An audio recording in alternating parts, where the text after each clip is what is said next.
Right, first of all, good evening everyone. Thank you so much for coming along this evening and giving up a bit of your time just to find out what we're kind of doing when we go off to Shropshire. First of all, those who don't know me or have never seen me before, my name is Mr. Carter. I'm the leader of the PE department and lead of the Shropshire residential.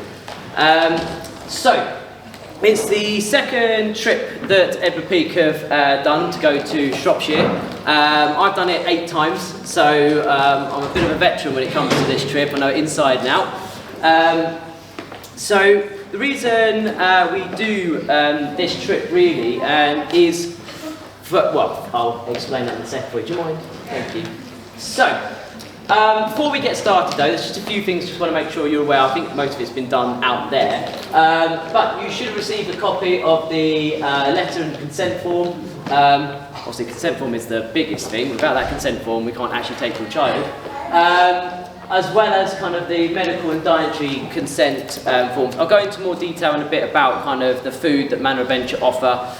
They cater for everyone, and that's normally kind of what most children and actually some staff kind of worry about the most, is kind of like the food aspect of it. Also, we have got kit lists, so we've given out quite a few, but also we'll resend it so that if you haven't got a kit list or you would like one, just let us know and we'll give you another one. Right, that's all kind of the checklist bits out of the way. So, Manor Adventure. We go to the one, as you say, in Shropshire, which is absolutely stunning. It's beautiful. It's right in the middle of nowhere. Technology is not particularly very good there, so phone signal, everything like that. So some people's dream, other people's nightmare. Up in the top corner on this side is actually the manor house that we will be seeing.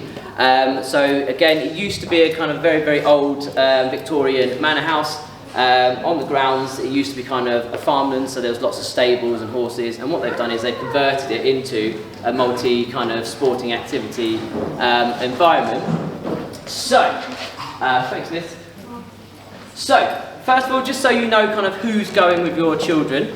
So you've got obviously myself, there'll be 2 members of teaching staff going. One is Mr. Duffy, who's just here. We've also got 2 learning support staff. So we have Miss Pearce, who is at the back there, just kind of gives a wave. Thank you very much. There you go, she's got embarrassed. And we also have some additional kind of adults going with us. So we do have a good selection of team that is going.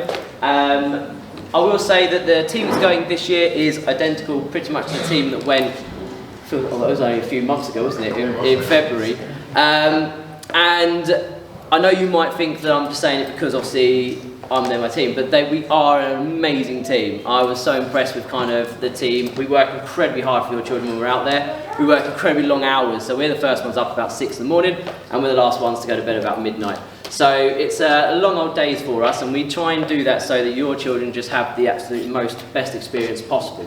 So, a little bit more about what we do. So the purpose of the visit. The aim really is to try and help build and create new relationships. So they will be working with lots and lots of different people. So again, a bit later on we'll talk about Bliss Hill. They'll be in a group for Bliss Hill. They'll have their own activity groups and they'll have their own dormitory groups. So they will really be mixing with as many people as possible. Especially after the pandemic, we've been kind of stuck in. We really want our children to start socialising again and actually start interacting with each other again. We want to help them kind of develop that kind of independence. For a lot of your children, it'll be the first time they've been away from you, especially for 5 days or 4 nights. It can just be as nerve-wracking for them as it is for you, for parents. So first of all, thank you very much for entrusting your child away for a few days. Some of you might be nervous, some of you might be just going, yes! We also try and help with building their confidence and resilience. There's over 19 different activities they'll be doing, from a range of abseiling, kayaking, canoeing. Most common things that children really worry about and get anxious about is the heights, so stuff like the high ropes, the underground maze. I still struggle to get the staff in the underground maze. I seem to be the only one that ever goes in there. So the idea again with that is to try and take them out a little bit out of their comfort zone and help build those resilience skills. We never force your children on the activity, so we'll encourage them as best we can. But obviously if they really decide they're really anxious, they really don't want to do it, obviously we won't force them onto it. But we'll do our best to show them that it's safe and that it's enjoy it. And also to try and help with just building their cooperation and compassion, really. Compassion for one another, teamwork, supporting each other, all of those aspects. So we try and make it so that they're interactive as much as possible with each other, and hopefully a bit away from kind of the technology and the social media for a few days at least. So, and hopefully have a great time. That's the aim of why we're out there, really. Thank you, Miss. So just a couple of things. Medication. You've all kind of received a medical form that you've been filling in for us. That is two reasons. One, obviously if your children has no medical needs, if for worst case scenarios we had to take your child to A&E for an accident, we've got all that medical information that we can straight away hand over to the doctors, and we've got that information. As well as kind of any kind of prescribed medication that you need to give us. What we would ask for though, please, is that if we could have that medication in any point from kind of next Monday to Friday, that would be great, so that we can kind of book it in, get everything ready for the following Monday. Sorry, not Monday to Friday, sorry, Tuesday to Friday. If you find that your child needs their medication, obviously you need it over the weekend before we go on Monday 26th, that's absolutely fine. If you can just then come into the reception area, and we will then, you can pass over the medication, we'll sign the book, you can tell us kind of dosage and stuff like that, and we record everything. So if you find that you can give us extra medication and you can hand it in earlier the better for us would be really fab. So usual fun things, inhalers. If you've got spare ones, ideally, we could do with the spare ones. Please, with any sort of medication, it does have to be prescribed from the doctor. It can't just be an over-the-counter pharmacy buy. We're just not allowed to administer any sort of medication unless it's been prescribed by a doctor. The only thing that's kind of slightly changed is stuff like paracetamol. So if your child's got a bit of a headache, and it's not kind of like a common thing, they've just kind of got a headache, we would give you a ring, and we'll take kind of like Calpol and paracetamol with us. We would give you a ring first, and we would get your consent over the phone before we would ever administer any sort of kind of medication to your children. What you've got to find is we will be kind of really overprotective with your children, because at the end of the day, they're your precious cargo. So we will be very, very kind of overprotective with them. In the 8 years I've been to Shropshire, I've gone to A&E 7 times. Not because of the activities, it's actually in the dorm rooms. So we normally get kind of a slip out the shower, or because they're bunk beds, you get children that aren't used to bunk beds, so they might be tied in their bed and they smack their head on the bar above. That's what happened last year. And it's normally in the evening, so it's normally a 10 o'clock drive to A&E, which is 45 minutes away. But what we would do is there's 3 questions we ask. We always ask kind of, have you got a headache? If it's yes, right. Do you feel nauseous? Yes. Do you feel dizzy? Yes. If we get yes to all those 3 questions, we just take your child straight to A&E. 99%, if not 100 times I've done it, the doctor's literally just gone, they'll be fine, just kind of look after them, keep them hydrated, or just make sure. But because they're not our children, they're yours, we will be really kind of over safe. So any head injuries, of course, we will ring you and we'll tell you. So please don't kind of panic. You get a phone call at kind of like 10, half 10 at night. It's normally because of bump head. But we will also let you know, and we'll keep you updated as well. So we will constantly tell you how it's going at the hospital and stuff like that. But fingers crossed, this year there'll be no A&E runs. Right. So the departure.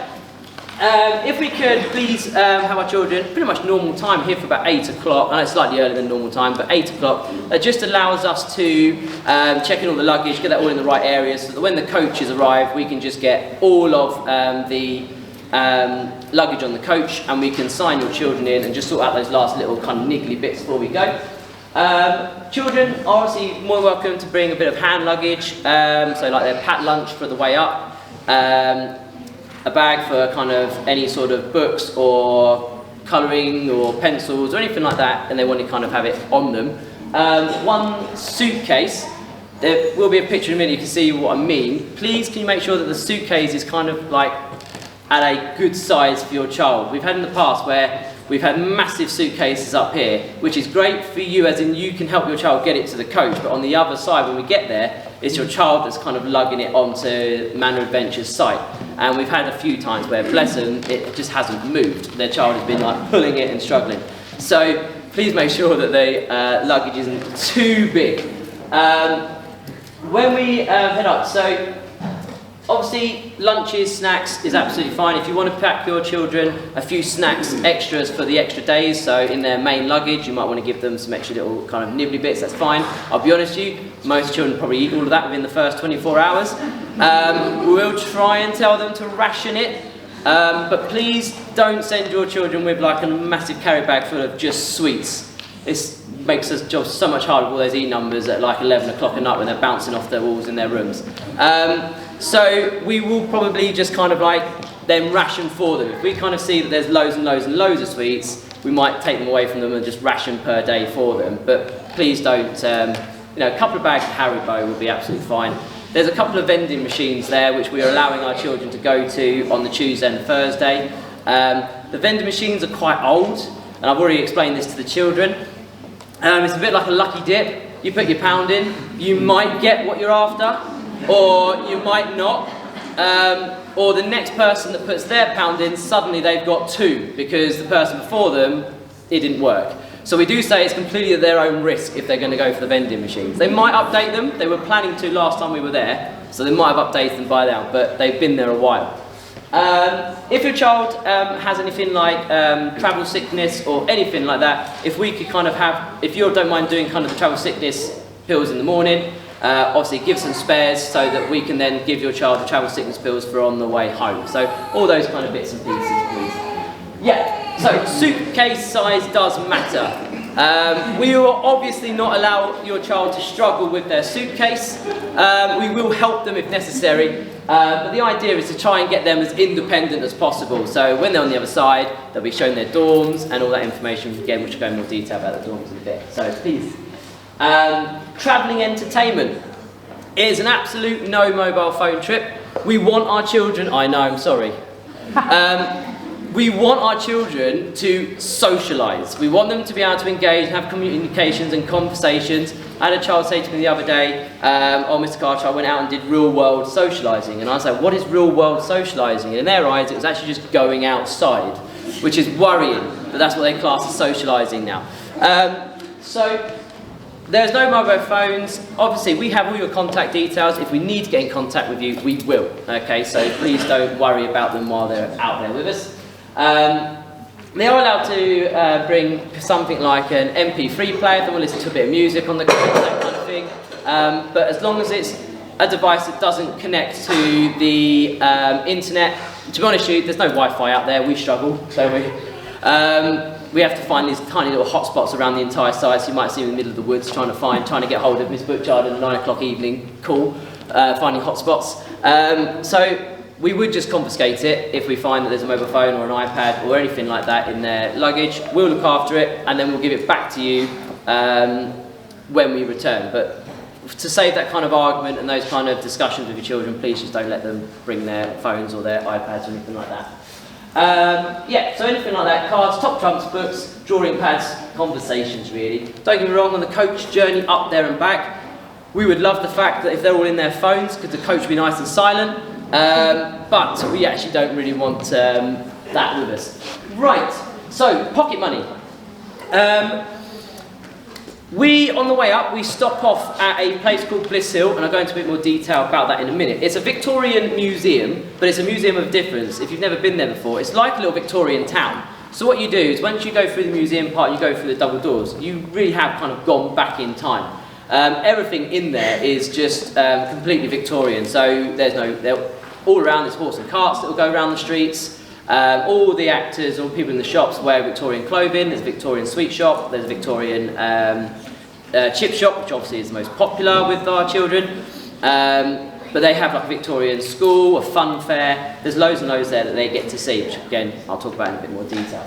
But there's no real limit on how much money you want to give your child. We just kind of give you a bit of an idea. Anywhere between like £5 to £10 for Bliss Hill is more than enough. Some of the children like to go to the Victorian bank and change up some real money to go with Victorian money.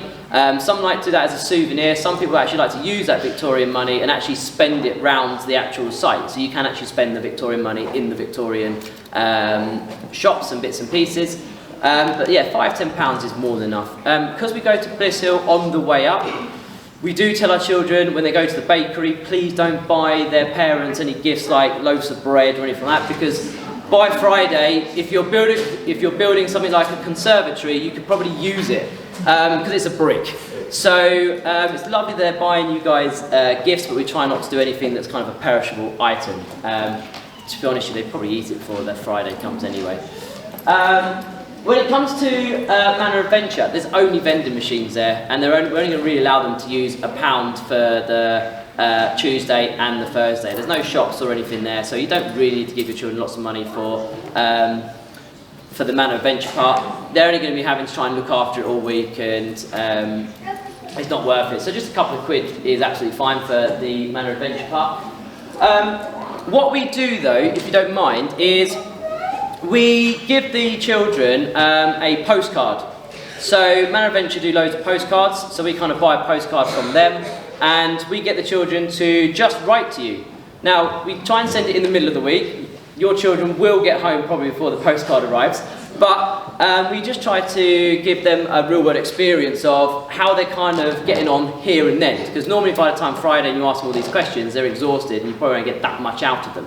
So we kind of want them to be able to write kind of how they're feeling right now, about what they're doing, what their dorm's like, what the activities are like, and we again post them off to you. But likewise the other way around, we ask that parents, if you like, to write letters to your children. So on a Tuesday, Wednesday, Thursday, we get post, and we get all the kids together and we hand out the post. And we've done it for the last kind of 4 or 5 years, or I've done it in the last 4 or 5 years. And the kids absolutely love the fact they've just got letters from their parents and their families. It could be that you're just updating your child about how the goldfish is doing, or how the hamster is still alive, because we have got all sorts of children that worry about certain aspects. So just giving that update. We've had kind of sometimes parents sending up little kind of mini food parcels where there's like a Mars bar in it and stuff like that. That's always gone down well with those children.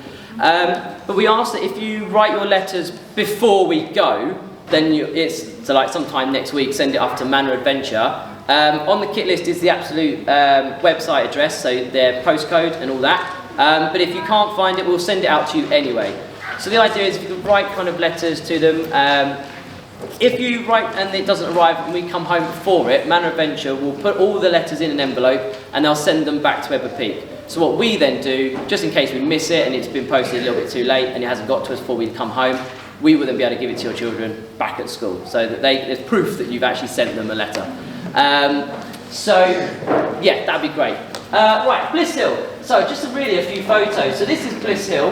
They won't unfortunately be allowed to visit the Victorian pub.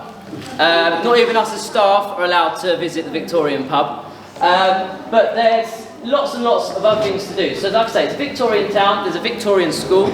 We went back in February, and it depends on who's on. If it's a headmistress, she teaches the children what Victorian school is like. She is ferocious. Even though the children know that it's kind of an actress, they're still not quite sure. They won't mess with her. So they get a bit of an idea. It's a shame that that's kind of gone out of fashion.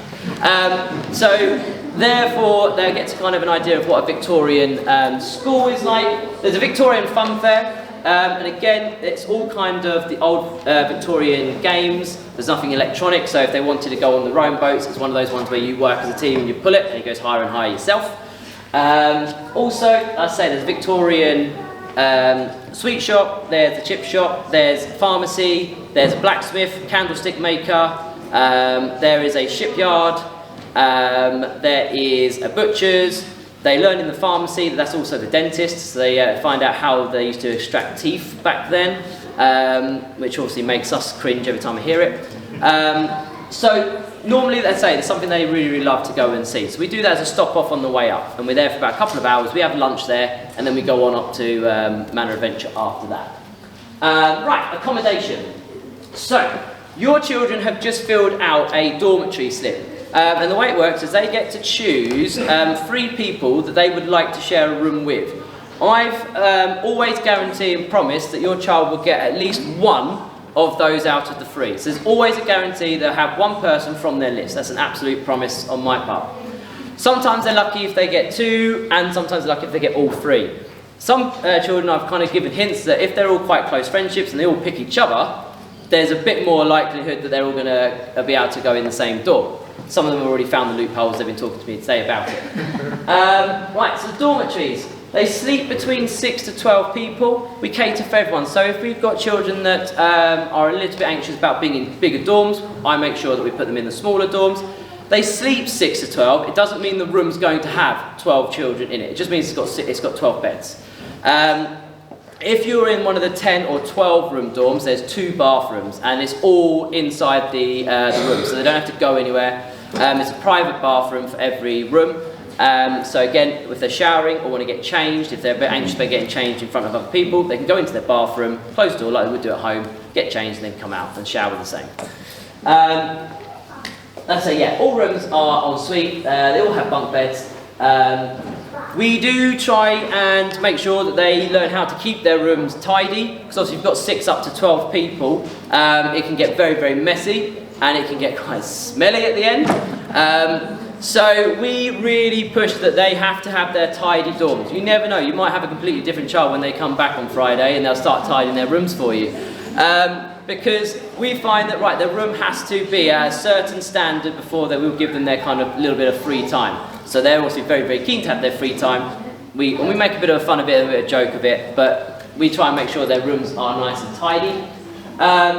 If you don't mind packing like a spare bin liner for just the dirty clothes, I apologise now that when you get home on the Friday and you open the suitcase, 1, it's never going to be as neat as you packed it for them, and 2, the smell. Just bear that in mind. So, a dirty bin liner would be great. Right, safety and security there. They always work in small groups, and it's all with instructors. The instructors are in charge of all the activities. We're there as teachers and support staff as just being there to support the instructors if they need us. To be honest with you, we're like the big kids, we go on everything as well. So everything there is safety checked, all of the gear. It's the amount of safety regulations that Man Adventure have to go through before they even allow a child on a piece of apparatus is immense. I had a look the other last year, and it is huge. There's always a 24-hour room, first aid room. I say we take our minibus up with us, so that if we do need to do an A&E trip, it'd be me that takes the minibus, because I'm fully insured and I can drive obviously the minibus. And another member of staff will be coming with me. So therefore we have access to a hospital if we need it. We shouldn't, but if we do. The site is totally contained. It's in the middle of nowhere, so children can't kind of disappear or escape. It's all locked in the evening, no one can get in. There's always night patrols by the people on duty. The dormitories are key coded. So the way it works, when we're everyone in bed in the evenings and they're in their rooms, we can lock their doors from the outside. They can obviously get out and in from the inside, but once I've locked it from the outside, the only way you can get in from the outside is punching in the code.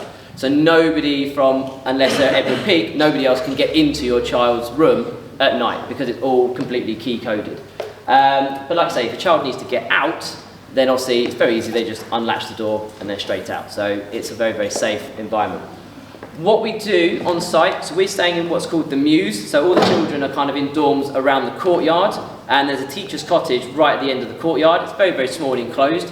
If the children have issues in the night and they need me, they come straight to teacher's cottage and they ring the doorbell. The doorbell is linked all the way to the back of the teacher's cottage, which is where my room is, and it just rings into my room. There is no way I do not hear that doorbell. If the doorbell for whatever reason doesn't work, we show the children that all they've got to do is just go through. We can always keep the teacher's cottage unlocked. They just go through the main door, through the kitchen, and my room is literally just down onto the left. They'll just bang on my door if they really need me. So there's no chance of me not waking up. And then we'll deal with whatever the reason is they need me out of bed at 2, 3 o'clock in the morning. Right, food. They always get 3 food meals a day. I'm, believe it or not, a really fussy eater. I can survive very, very easily when I'm at Shropshire. If I couldn't, I probably wouldn't host the trip and go there. Breakfast is usual, so they can choose. It's a bit like a buffet style system, so they can choose cereals. They might want to cook breakfast, they might just want toast. Some children like to have a cup of tea, or they want orange juice or blackcurrant. It's all provided, they can just choose what they like. Lunch, the same thing. It's a bit like a buffet. They can choose the bits they want. And same with the evening meals. So the evening meals, I think first night we're there is normally something like pizza and stuff like that, and then it's pastas and bits and pieces. What we've done in the past though, if you've got a child that kind of is either gluten-free or dairy or anything like that, as in dietary requirements, we always give that to Manor, and they are brilliant. They'll always cater for every child. They'll cook separate things for your children. In the past, we've had some children that really are struggling with their eating habits, so we've actually taken food parcels up, and we've actually given that over to the cooking staff, and then they do those meals every day. So we do cater for the children's meals every day. But say if you have any kind of personal requests or any personal questions, you can ask me kind of at the end, and we can then discuss a bit more if you need to. Right, so how a normal typical day happens. So we normally have breakfast about 8 o'clock, we get up about 7. They go for their first activity, which is normally about 10 past 9 to about 10:30. Then they have a break. Then they have session 2, lunch, session 3, break, session 4, evening meal, session 5. Then we tell them when to go to bed. So session 5, as you can see, is 9 till 8:30. You can see it's a very full-on day. The first couple of days, children are obviously very excited. We get all the usual kind of homesickness kind of in the evenings, the worries, the anxious. By the time Wednesday comes, Wednesday, Thursday, they've ended up got over that kind of anxiety. They love their activities, and they come quite tired. So the first night's always the hardest, always up to about midnight, 1 o'clock. You're trying to get them to be quiet. But by the time kind of Wednesday comes, normally they're asleep by literally 9 o'clock. They're that exhausted. We do knacker them out by Wednesday, Thursday, before they knacker us out. So, thanks, Liz. Right, so just to give you a bit of an idea of some of the activities that we do rock climbing, abseiling, underground maze, kayaking, canoeing, fencing, BMXing, confidence course, high ropes, survival, orienteering. We go on a hill walk, so we go off-site, we go on a coach, it's about a 20-minute drive off-site. We go to one of the local national parks and we go for a walk along the hills. There's a waterfall there, they have wild horses and sheep there. So we go for kind of a couple of hour walk over there as well, which is always really lovely to do. We do like to join in. So there's not many activities our staff don't want to go and do. It's normally the underground maze. But yeah, we like to kind of join in with your children. It just makes it kind of a much more kind of special occasion than knowing that we'll do just as what they will do. So there's nothing, we're not making them do anything that we wouldn't do ourselves. So, right, kit list. You've got the kit lists. There's just a couple of things I want to explain about reasons for no jeans or anything like that. This is a Manor Adventure rule. It's not ours, it's just that with quite a lot of activities you have to wear a harness. And they say that wearing jeans is not the best item of clothing to be able to get harnesses on and around people. So they ask that, well, they just won't allow your child to do any of the activities if they turn up to the activity in jeans. So people have asked me, you know, Miss Carter, are they allowed to go, wear jeans on the first day, as if like just to travel up? Yes, but it just means it's an extra item of clothing they're going to have to then keep in their bags for the rest of the week. So it's up to you on the first day if your child feels comfortable wearing jeans for the coach ride up and going around Bliss Hill. But when it comes to being all the activities, they're just not going to be allowed to wear the jeans. Same thing with leggings as well. So they can have leggings and tracky bottoms or shorts over the top. It's just that the leggings are a very thin material, and the same sort of thing, when you've got a harness on, the harness could end up kind of tearing and ripping into the clothing. So again, they don't really like children wearing anything like leggings or jeans. So just kind of like tracky bottoms, jogging bottoms, anything like that. When it comes to shorts, we are going in September, so it might be warm, it might not be. Some activities you'll find they're fine wearing shorts, stuff like scavenger hunt and stuff like kayaking, canoeing. But there are other items where they have to wear long trousers for. So anything that requires a harness, they have to wear long clothing for. Again, the instructors just won't allow them. And what they do is they'll send your child back to the dorm to get changed, but they can't start the activity until the whole group is back. So we try and get them organised beforehand, otherwise they lose time in their activities. But as I say, I won't go through all of the kit lists because I say you've got that information. If you haven't, we've got spare sheets we can give you at the end of the session.